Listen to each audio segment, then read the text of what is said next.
Hello my dear students.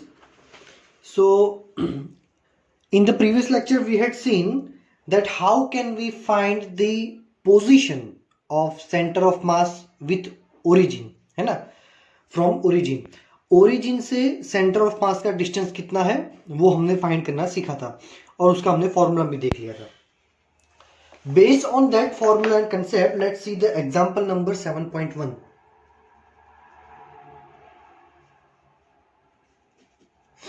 Pay attention.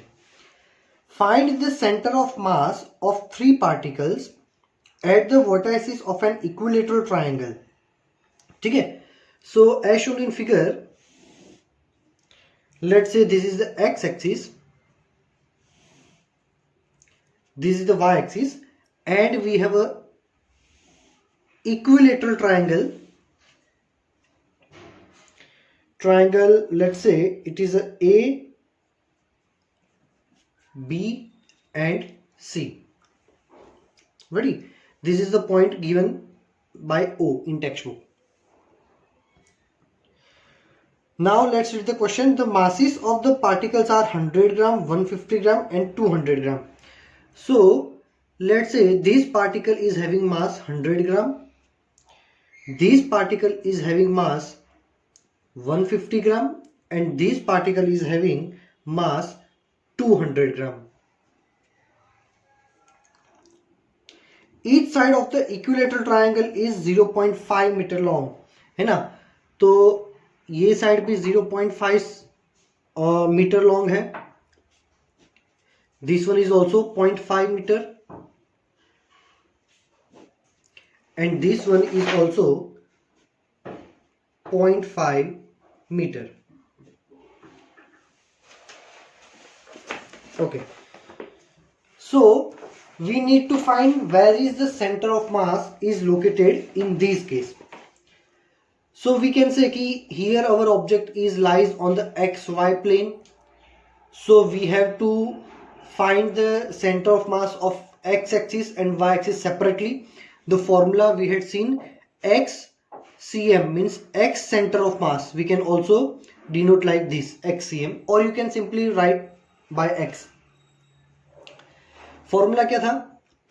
m1 x1 plus m2 x2 plus m3 x3 by m1 plus m2 plus m3.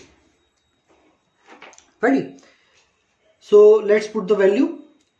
The first particle is having mass 100 gram. So m1 की जगह पे हम क्या रखेंगे? 100. Now x1 मतलब पहले particle का origin से डिस्टेंस. x1 क्या है? पहले सारे डिस्टेंस हम ओरिजिन से ही लेते हैं, जैसे हमने थ्योरी में पढ़ाया था. So distance of first particle from the origin. Now this first particle is placed on the origin. पहला पार्टिकल तो ओरिजिन पे ही है. So its distance is 0 from the origin. Plus m2 means 150 gram और उसका distance. Ready? तो ये particle x axis पे कितना डिस्टेंस पे है? 0.5 मीटर डिस्टेंस पे है. सो यहां पे हम इसको लिखेंगे 0.5. ठीक है, चलो. प्लस m3 थर्ड पार्टिकल का मास कितना है? 200 ग्राम. ठीक है, और थर्ड पार्टिकल का एक्स एक्सिस से डिस्टेंस कितना है? यहां पर भी हम डिस्टेंस कहां से लिखेंगे? एक्स एक्सिस से. सो ये पार्टिकल है जो एक्स एक्सिस पे इतने डिस्टेंस पे है और ये डिस्टेंस की वैल्यू हमें फाइंड करनी है. इक्विलेटरल ट्रायंगल है, ऑब्वियसली तो ये एंगल बनेगा 60. ठीक है, तो ये जो ट्रायंगल है, ये ट्रायंगल के लिए अगर तुम cos 60 ले लो तो cos 60 क्या हो जाएगा? हमारा एडजेसेंट, जिसको हम बोल देते अभी x, by hypotenuse means 0.5. Ready? तो cos 60 की वैल्यू हो जाएगी 1/2 is equal to x upon 0.5. So x is equal to 0.5 by 2. So x is equal to 0.25. ठीक है, तो ये वैल्यू आ गई हमारी 0.25. So my particle B is at a distance of 0.25 from the origin on x-axis. तो 200 into distance पे लिखेंगे 0.25 divide by m1 plus m2 plus m3 100 plus 150 plus 200. So by solving this, you will get the answer by approximately 5/18 meter.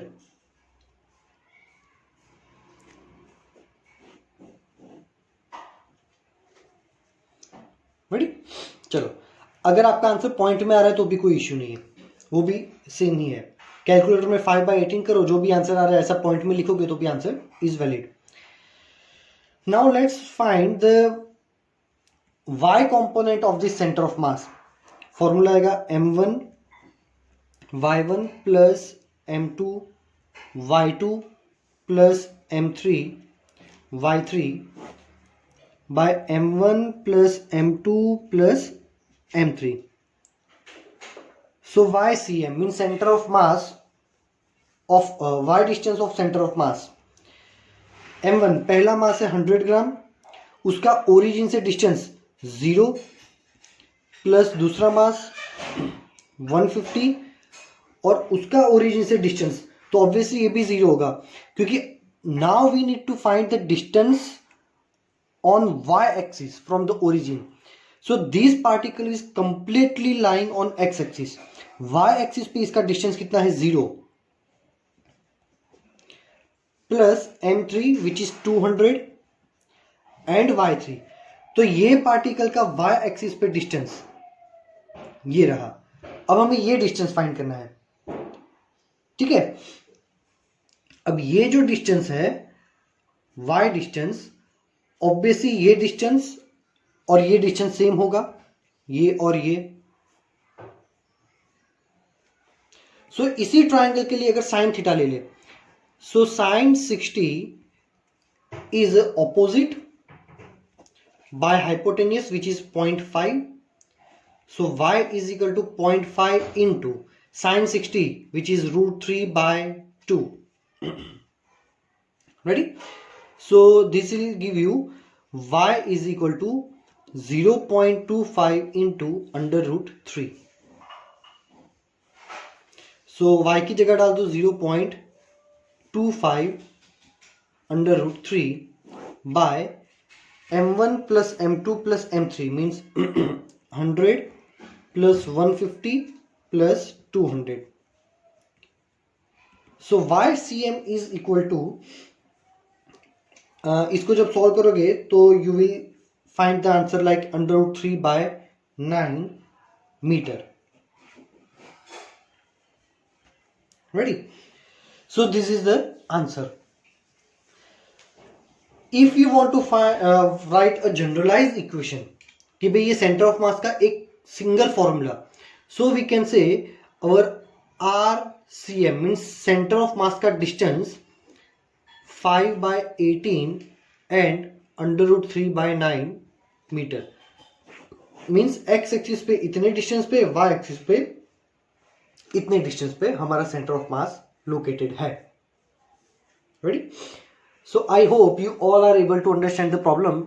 It's actually very easy, needs little bit practice, that's why.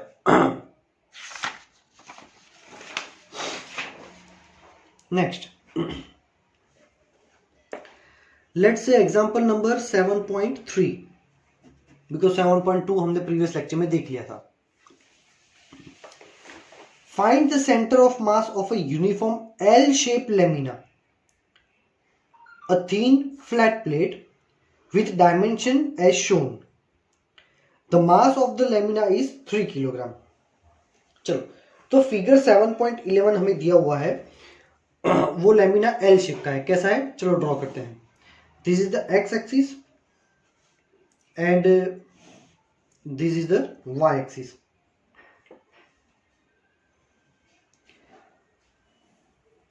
This is our L-shaped lamina. the body. Ready? This is the L shape. This L shape is having total 3 kilogram mass. So what will we do? We will make the equal size segment. ठीक है? This is the segment number 1. This is the segment number 2. And this is the segment number 3. For simplicity. Now we have made 3 equal parts. So obviously ये पहला जो part है वो 1 kilogram का होगा. This part is having mass 1 kilogram. This part is having mass also 1 kilogram. And this is having also 1 kilogram because we have equally separated the object. Now we need to find the center of mass of the system. ऐसी body का centre of मास कहां पे होगा? Obviously इसमें भी x और y दोनों plane में है ऑब्जेक्ट. सो हमें सेंटर ऑफ मास का x कंपोनेंट भी मिलेगा, y कंपोनेंट भी मिलेगा. Let's find the x component first. xcm is equal to m1 x1 plus m2 x2 plus m3 x3 by m1 plus m2 plus m3. Now अब देखो, अब तक हमने जितने भी थियोरीज में कंसेप्ट देखे या न्यूमेरिकल्स देखे हैं उसमें पार्टिकल्स थे, particle A B and O. Now we have whole objects, बड़े बड़े ऑब्जेक्ट्स हैं. तो ये हमें तो पता है कि भाई ये पहले ऑब्जेक्ट का मास, जैसे कि पहला ऑब्जेक्ट ये है उसका मास है 1 kilogram. And x is a distance from the distance of object from origin. तो पहला ऑब्जेक्ट हमारा ये है. अब उसका ओरिजिन से डिस्टेंस ये लेना है कि ये लेना है, क्योंकि ऑब्जेक्ट तो बड़ा है. पॉइंट ऑब्जेक्ट हो तो हमें डायरेक्टली पता चल जाता है, जैसे कि ये पॉइंट ऑब्जेक्ट है तो हम डायरेक्टली बोल सकते हैं कि भाई इतनी डिस्टेंस पे है. बट ये ऑब्जेक्ट इतना बड़ा है कि उसका पीछे वाला पोर्शन ओरिजिन पे और आगे वाला पोर्शन आगे है. So always remember my dear students, if you have extended body, बड़ा ऑब्जेक्ट हो तो सेंटर ऑफ मास मतलब ऑब्जेक्ट का डिस्टेंस हमें कहां से लेना है? एग्जैक्टली सेंटर से. इसलिए डायग्राम में देखो हर एक काम में सेंटर दिया हुआ है C1, C2 and here C3. So when we are needed to write the distance, so we have to find the distance of center from origin on x axis. ये हमें देखना है. ठीक है. अब हमें कोऑर्डिनेट्स तो दिए हुए हैं कि यहां पे दिया है 0 0, मतलब ये हमारा ओरिजिन है. ये डिस्टेंस हमें दिया हुआ है कितना? 2 0. दैट मीन्स ये पूरा डिस्टेंस कितना, यहां से लेकर यहां तक एक्स एक्सिस का 2. अब ये 2 है तो ऑब्वियसली यहां तक का डिस्टेंस कितना होगा? 1. अब ये 1 है, ये एग्जैक्टली सेंटर है, तो ये डिस्टेंस कितना होगा? 0.50. आधा आधा होगा ना, इतना डिस्टेंस क्या होगा? 0.5 मतलब आधा. ठीक है. ये 2, ये 1, तो ये हो गया 0.5. तो पहले का डिस्टेंस हो गया, मिल गया हमें एक्स एक्सिस का 0.5 प्लस ये हमारा दूसरा पार्टिकल का एक्स एक्सिस का डिस्टेंस, तो ये हो गया 1 और फिर ये आधा. 1 प्लस 0.5 मीन्स 1.5. तो डिस्टेंस में मैं लिखूंगा 1.5 और उसका मास भी क्या था? 1 किलोग्राम. प्लस m3 क्या था? 1 किलोग्राम. एंड ये m3 है, तो x एक्सिस पे कितने डिस्टेंस पे है? ऑब्वियसली 0.5 सेम डिस्टेंस पे. सो ये हो जाएगा 0.5. ठीक है. Divide by m1 plus m2 plus m3. By solving it you will get it is by 5/6 metre. Now YCM, m1 y1 plus m2 y2 plus m3 y3 by m1 plus m2 plus m3. So YCM is equal to first object जिसका मास है 1 kilogram, उसका Y axis पे distance, तो ये exactly यहां पे आएगा, centre का वाई एक्सिस पे डिस्टेंस। अब यहां पर भी हमें दिया हुआ है कि ये कितना है, तो ये दिया है 2 1, मतलब ये पॉइंट एक्स एक्सिस पे 2 और वाई एक्सिस पे 1 पे है, तो इतना डिस्टेंस है 1, यहां से लेके यहां तक का। ये दिया हुआ है 1 2, एक्स एक्सिस पे 1 और वाई एक्सिस पे 2 पे है, ठीक है। तो सेम यहां से लेके यहां तक है 1, ये दिया ना, यहां से लेके यहां तक 1, तो ये कितना होगा 0.5, तो यहां पे 1 इंटू 0.5 प्लस m2, ये ऑब्जेक्ट, तो ये ऑब्जेक्ट का मास है 1 किलोग्राम और उसका सेंटर वाई एक्सिस पे कितने डिस्टेंस पे, obviously 0.5 plus m3 it is 1, और ये जो डिस्टेंस है ये हमारा हो जाएगा यहां तक 1 और ये बाकी का 0.5 मतलब 1.5,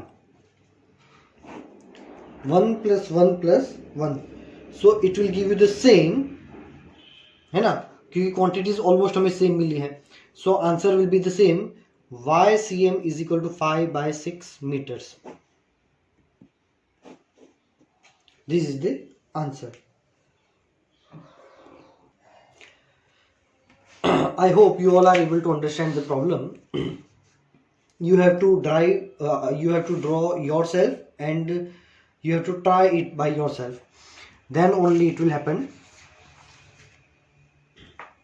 Next, topic 7.3, motion of center of mass.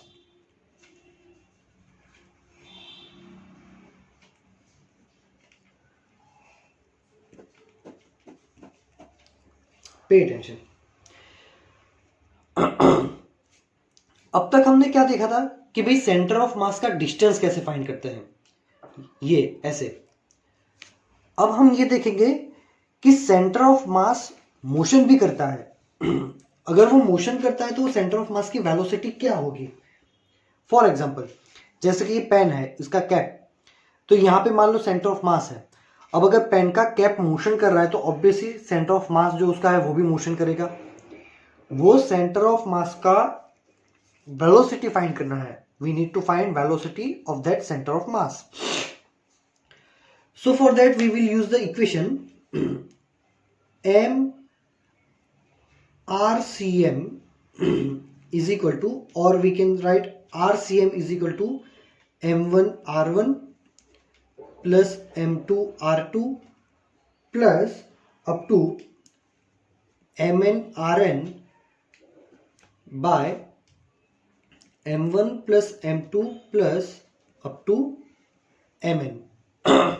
और ये वाला जो स्टेप है उसको हम बाद में बोल सकते हैं capital M, which is the total mass of object, जो कि हमने प्रीवियस लेक्चर में देख लिया था। अब हम क्या करेंगे, कैपिटल M को यहां पे ले जाएंगे, तो m RCM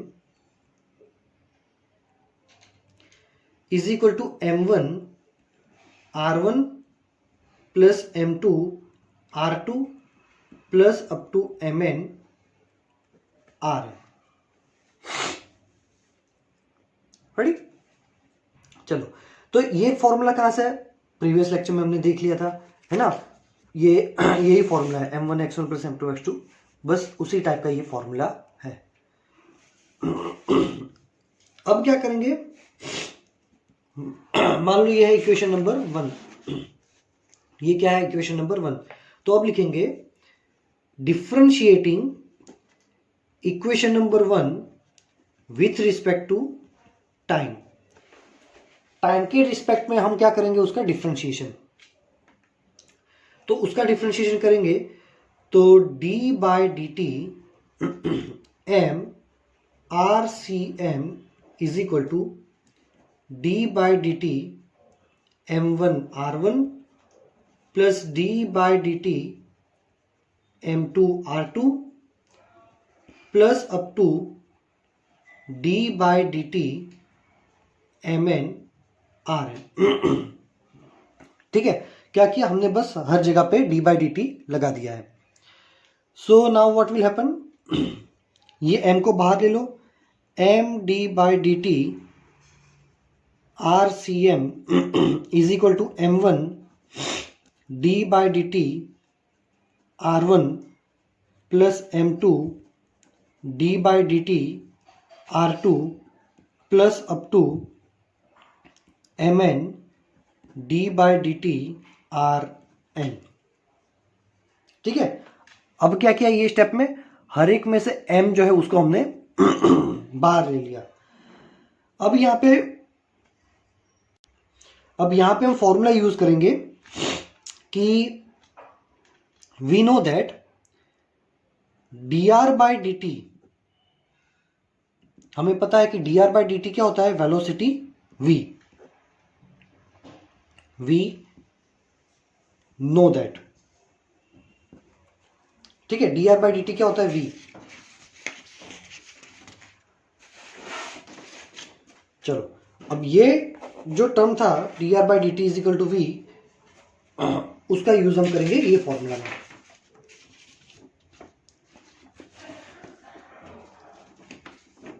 चलो m एज इट इज,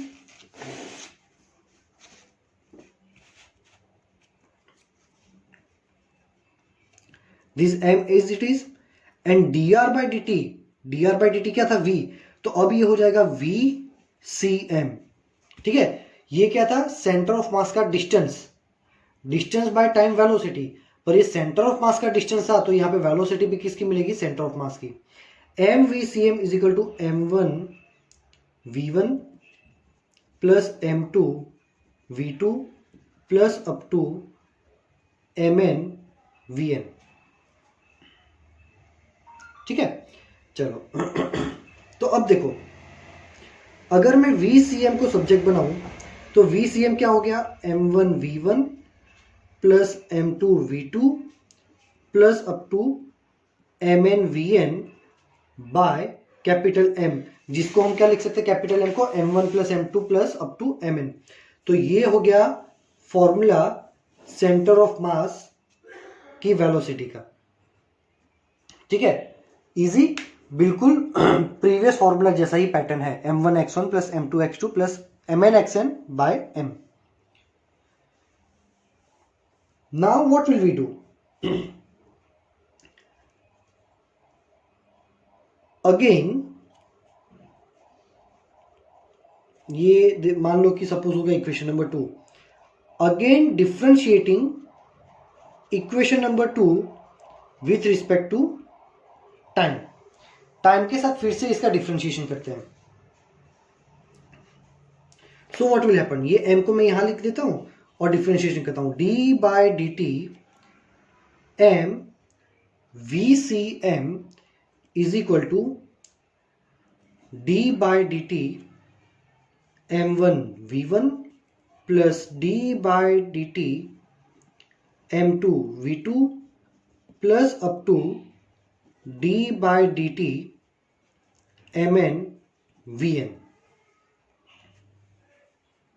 सो ये m को बाहर ले लो, so m d by D T of V C M is equal to M one D by D T of we one plus M two D by D T of V two plus up to M N D by D T of V N. So M, अब D V by D T, so we know that, यहां पे भी लिखेंगे, we know that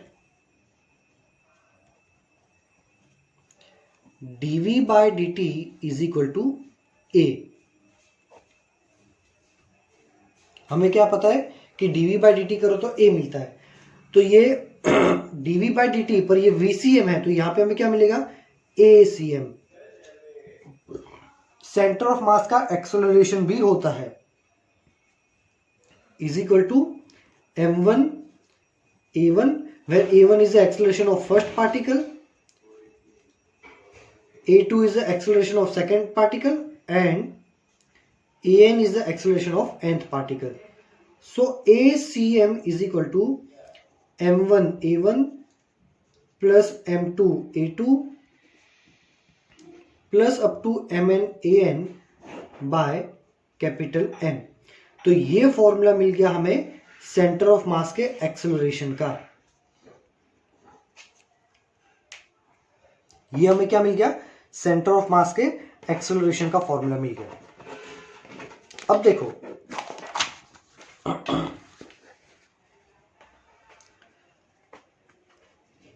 ये जो formula है, कौन सा वाला फॉर्मूला? ये फॉर्मूला एम ए. तो यहां पे हम लिखेंगे कि we know that F is equal to m A.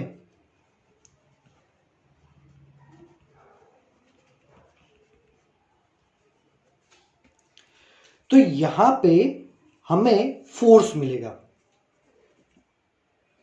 Force which is acting on centre of mass is equal to F1 force acting on the first particle plus force acting on second particle plus force acting on the nth particle.